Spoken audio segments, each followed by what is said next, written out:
So I'm a bit restless tonight, and this seems as practical as anything. I'm restless because what's going on in Xinjiang, um, in Western Asia, Central Asia, um, is profoundly depressing. I say Central Asia deliberately.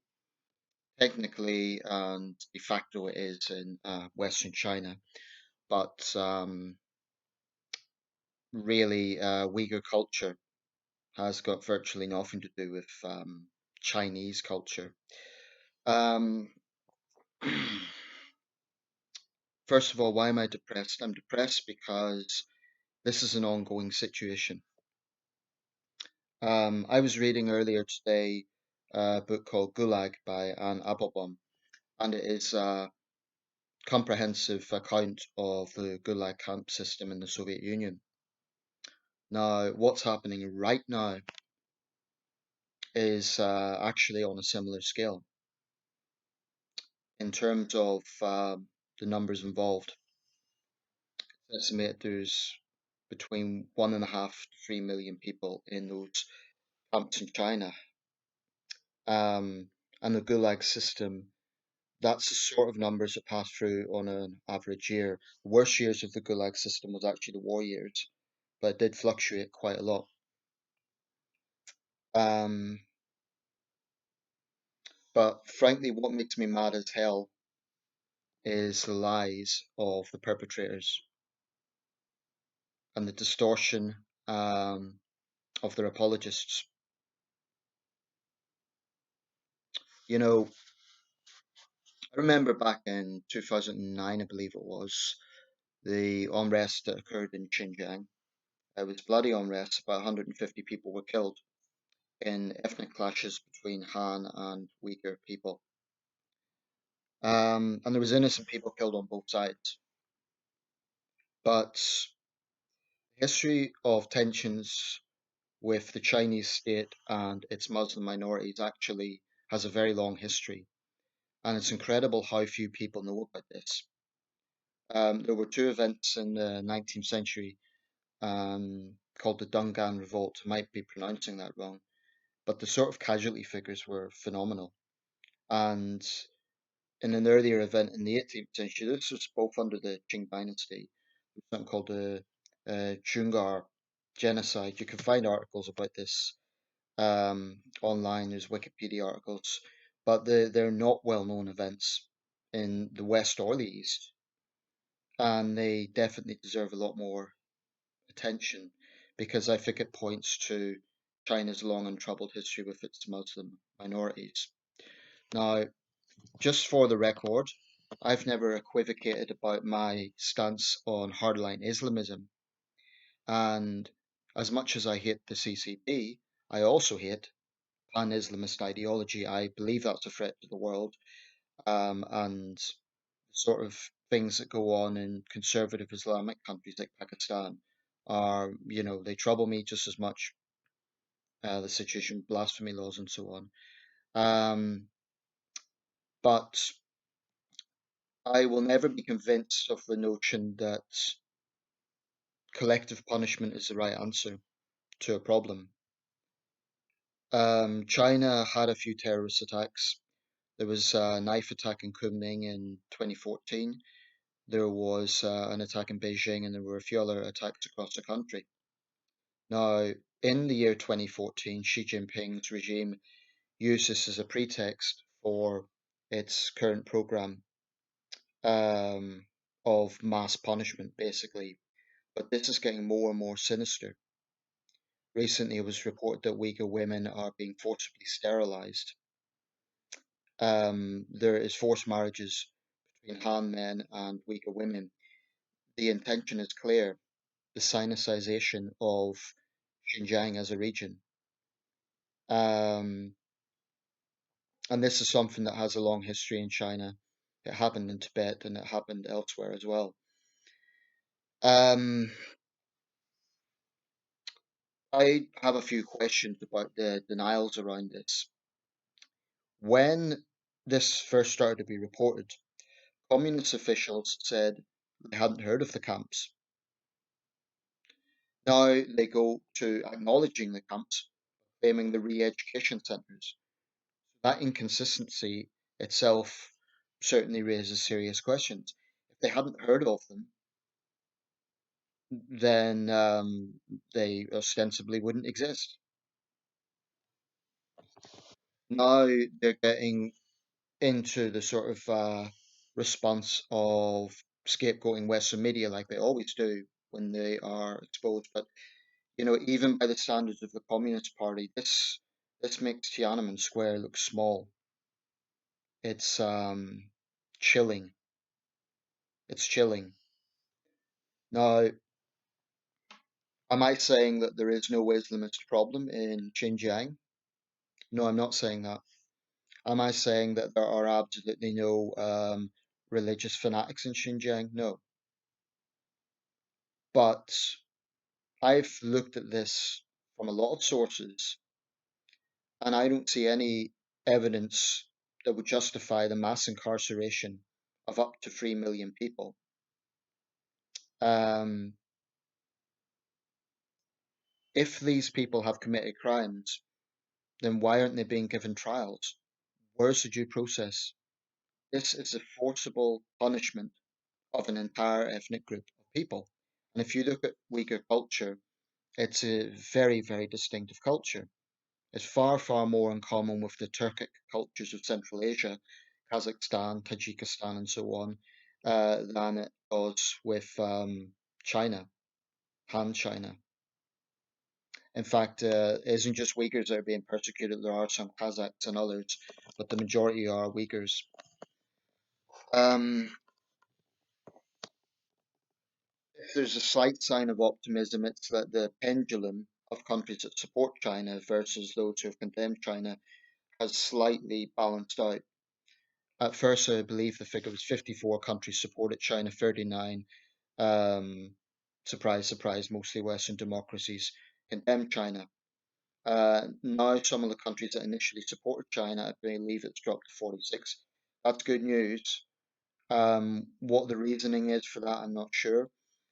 I know that certain Islamic organizations, for example, there was one in Indonesia that condemned what was happening. They were invited to visit the camps and suddenly the condemnation stopped. Now, I suspect there's a lot of shitty deals going on behind closed doors, or maybe not so much behind closed doors.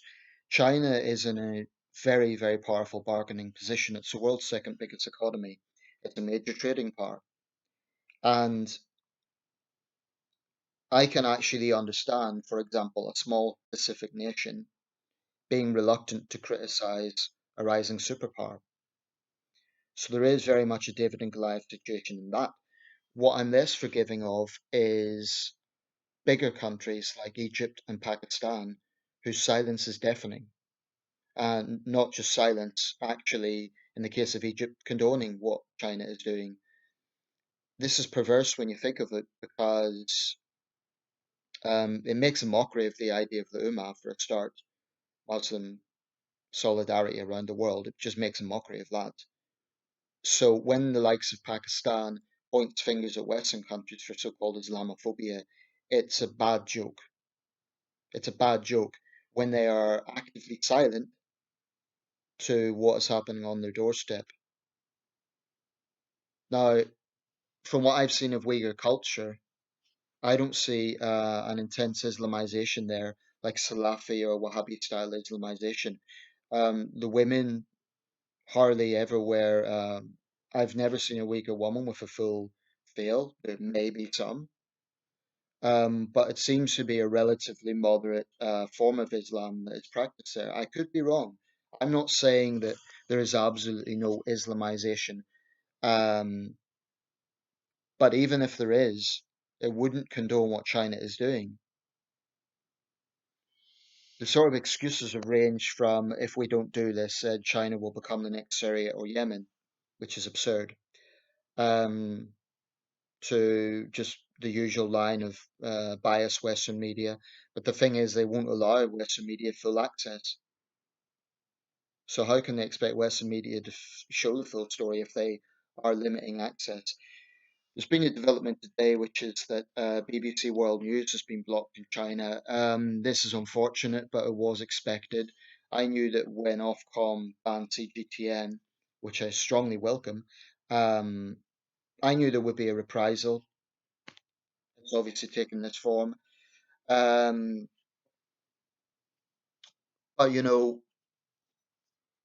there are still a lot of apologists around for the Chinese regime outside of China. George Galloway, who I think is a complete disgrace. Frankly, I can't stand the man. He appeared on CGTN when they were mourning about their license being revoked in the UK. Now, my simple question for CGTN would be, why on earth should the United Kingdom allow you to broadcast in this country when you air forced confessions? Do you think that that is something that merits a free press, that merits the principles of free journalism? It's one of the most revolting things about dictatorships is that they get the propaganda outlets to do their dirty work for them. Um, I don't know if CGTN will have any reporters like RT did to quit on air. I'm not sure if any of them would be that brave. But they're just doing what the Communist Party tells them to do. Some of them might well be ideologues; they might well believe it. But I honestly think what's happening here is like in the 1930s, the Third Reich said we are reallocating the Jews for their own good and to integrate them into German society, and they came out with all these excuses. Now we see the Chinese Communist Party saying we are de-radicalizing the Uyghurs for their own good.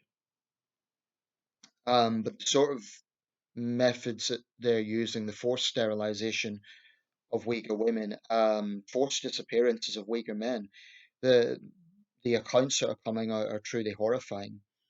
And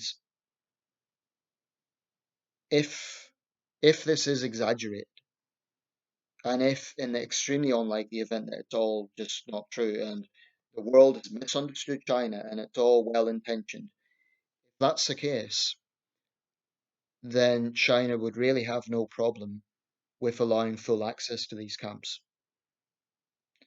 As it stands, there has been partial access, um, but they've also been very strictly controlled guided tours. Um, and in the end of the day, we're talking about a regime that has thrived on lies for the last 70 years. Bear in mind, they still won't come clean about the event of 1989, so they're not going to come clean now. They misled the world on COVID.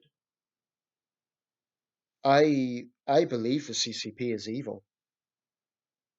I can't think of any other word for it. The extent of inhumanity that they have been involved in, the extent of lies, it makes my stomach turn. It really does. Today is Chinese New Year. This might sound paradoxical, but I sent greetings to my Chinese contacts, and I meant it. You know, um, I see that as a cultural event, and it's celebrated in Vietnam and Malaysia and Singapore, and it's even celebrated by Chinese dissidents. It's not owned by the Communist Party. But on a personal level, I do find this great turmoil between my utter disgust and contempt at what the CCP does. If you don't know that acronym, it's Chinese Communist Party. I use it often in these videos.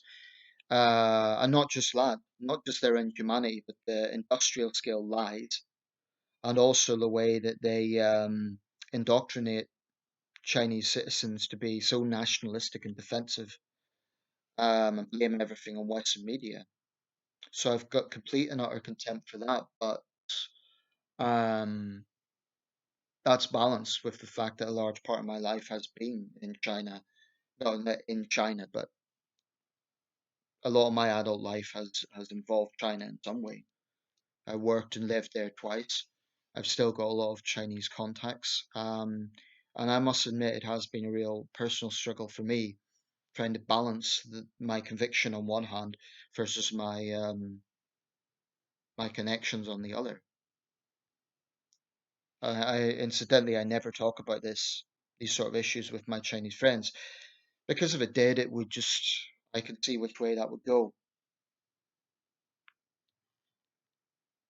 And sometimes when I really get angry, I do wonder should I just cut off completely? That's a lot easier said than done. So, finally depressing situation, and I try not to overthink it. But that that changing attitude of some countries is a good sign. But there's a very long way to go. The only way this changes is if there is a momentum where a majority of countries, and you know, it's not surprising when countries like Canada and Britain and France and Australia and Japan, countries that are open democracies, condemn China. But there's obviously a gulf here between other authoritarian states that not surprisingly back China and smaller countries that rely on China. That's why there's that discrepancy. But I honestly think that the Chinese Communist Party has very few true friends in this world. I think it's mostly built on strategy and fear. I'm not anti-China, but I do dream of a day when the CCP collapses.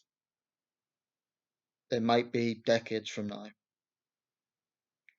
But so long as that regime is in power, there will be inhumanity and suffering in China and potentially beyond its borders. I think this is potentially, I think the Chinese regime is potentially the biggest threat since World War II.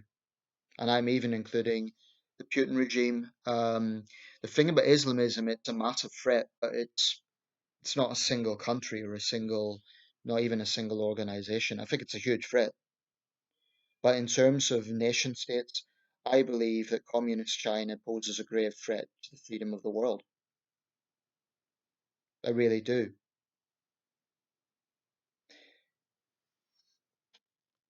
So, the weight is on Joe Biden's shoulders. But his domestic reform programs, his domestic outreach is extremely important because obviously what the Chinese regime is going to do is point out hypocrisy, point out some of the bad things that happen in America.